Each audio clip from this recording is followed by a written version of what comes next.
So in Flint, where the water has been proven over and over scientifically that it's poison, it's toxic, it's not getting better, we pay the highest rates in the nation for the lowest quality water.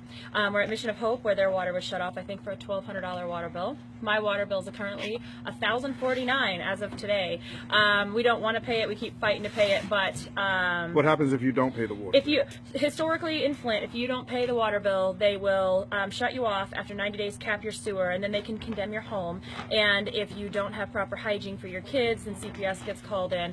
It's nice and wonderful. And then they could take your home. So people have lost their homes. So they cap your water. You don't have water coming in. You don't have poisonous water coming in. Yeah. And then they charge you for not having water coming into your... Oh yeah, and then if you don't pay your water bill, they will put a tax lien on your property that includes your back water bill. And people, I think 16,000 people or more, have lost their homes. So you lose your... I don't know what the value of homes are here. So let's Not say you much have anymore. Well, let's say you have a home that's worth $80,000, but your tax lien is $1,000. You lose your $80,000 home to a $1,000 tax lien, plus your $1,000 water bill, which you don't have the $3,000 to pay the tax lien or the water bill. So now they have your house and your property for $2,000, and your kids. Yeah, if you have no home, they can take your kids. Now, they keep saying they put a pause on shutoff since we made it a huge national deal. No guarantee, and we're still getting water bills. So they put a pause on shutoff, so we still got a water bill. So when that pause is lifted, we're all going to owe all this money. So we're trying to get it wiped out, and so far no help.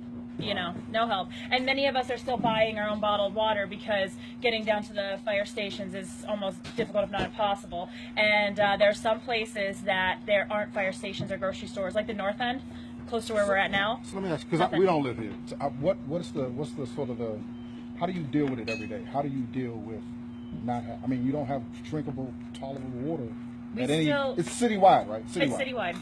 Unfortunately, we still have to bathe in it, so you're still getting exposed. I have a doctor's appointment at 3:30 because I'm not getting any better. When my family were dealing with seizures, anemia, bone loss, bone breakage, diverticulosis, liver failure, and that's just me.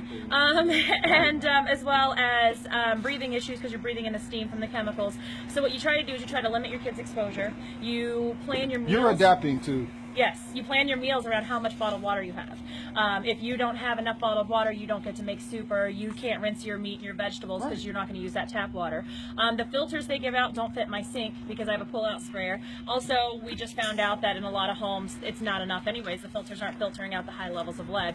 So we just found out people who thought they were safe are not, that the little plastic filters, surprise, may not be working. Is anybody giving you like testers? Are you able to test the water? Like we have the right now the EPA is in. For previously we were having to go to the city and state to test, and then we had found out through research and Freedom of Information Act from Kurt Goyette from the ACLU that they were falsifying their tests. Sure, I mean, why? So yeah, so we have nobody our trust is gone. We trust no one. So if somebody comes back and says your water's safe, there's just no way we can believe it. And in my house we have a copper service line, so our tub water turns blue every morning, and that's completely unsafe. It's a neurotoxin. Lead, solder, and welds hold our plumbing together. So every time I see blue water, I know that there's lead in there. Lead has no color. We also have aluminum, tin, and chromium in our water, which are all neurotoxins. Let me ask you a crazy question. Crazy question. Because, like I said, we're not here.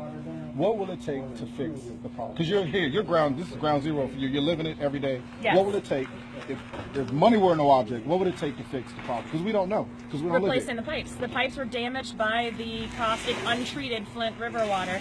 And so that's the only thing that's going to fix this, is replacing the torn up pipes. So they're just going to keep leaching the heavy metals into the water. And we're going to have to keep depending on people like you to come from DC. Yeah, to come from DC and all across the country to help us.